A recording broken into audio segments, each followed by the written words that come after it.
10,000 लोग इस जनसभा में मौजूद थे और जो जनता का उत्साह है वो ये बता रहा है कि इंडिया गठबंधन के प्रति जनता का रुझान है और मुझे पूरा विश्वास है कि 7 मई को दादरा नागर हवेली सिलवासा जो है वो हाथ के पंजे के सामने बटन दबाएगा, कांग्रेस का सांसद चुनेगा। आया हूँ लेकिन जनता का उत्साह बता देता है कि जीत किसकी होने जा रही है। भाषणों पर बजने वाली तालियां बता देती हैं जो स्वतः बजती हैं। हमारी जनसभाओं में लाए हुए लोग नहीं हैं, आए हुए लोग हैं, स्वतः आए हुए लोग हैं। वो ये बता रहे हैं कि जीत यहाँ किसकी होने जा रही है। दादरा नागर हवेली, मैंने कहा ना, यहाँ के प्रशासक से ऊबा हुआ है, उनके भ्रष्टाचार से ऊबा हुआ है, उनसे मुक्ति चाहता है और उनसे मुक्ति तभी मिल पाएगी जब सेंटर में इंडिया गठबंधन की सरकार बनेगी। इस बात को दादरा नागर हवेली समझती है।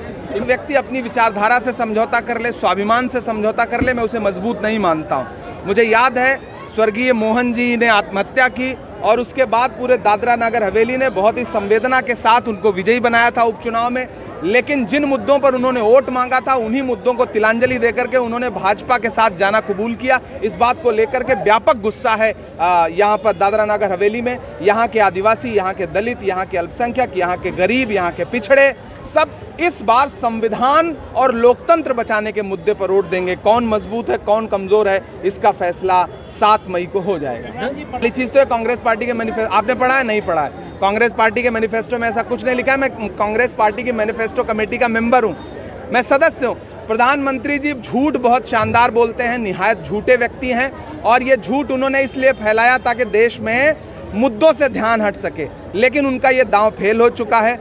कल उन्होंने एक भाषण में कहा कि कांग्रेस की सरकार बनेगी तो आपकी भैंस छीन लेगी।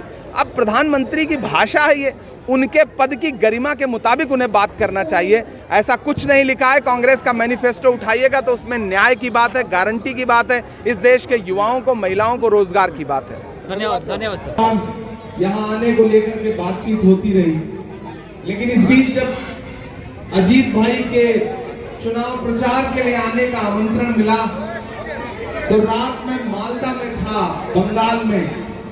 आज मुझे लातूर रहना था एक प्रोग्राम में, लेकिन महेश जी ने कहा कि किसी जगह सरकार डायरेक्ट 1 लाख रुपया देगी। हम ये नहीं देखेंगे कि कौन हिंदू है, कौन मुसलमान है, कौन सिख है, कौन ईसाई है, कौन आदिवासी है। ये देश सबका है, न तेरा है न मेरा है, ये हिंदुस्तान सबका है। नहीं समझी गई। समाज के शानदार नेता होशेदार इलादिया जी यहाँ बैठे हुए हैं। मैं आप सबके बीच में यहाँ खड़ा होकर के ये कहना चाहता हूँ कि ये चुनाव बहुत महत्वपूर्ण चुनाव है। 10 साल आपने दिया नरेंद्र मोदी जी को, बदले में उन्होंने झूठे वादे और जुमलों के अलावा कुछ। एक दिन वो पार्लियामेंट में खड़े होकर कह रहे थे कि बताओ कांग्रेस वालों आपने क्या दिया। इधर राहुल जी बैठे थे, बोले इमरान मत बताना, बता दोगे तो ये उसको भी बेच देंगे, इनका काम सिर्फ बेचने का है। गांधी की मेहनत की मजदूरी मांगने के लिए आया हूं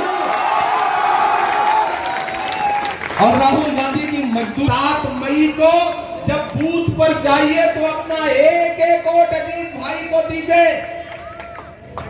आपका दिया गया इनको वोट, जो अपना चलाया हुआ 2000 का नोट 7 साल नहीं चला सके, वो हमसे 70 साल का हिसाब मांगते हैं।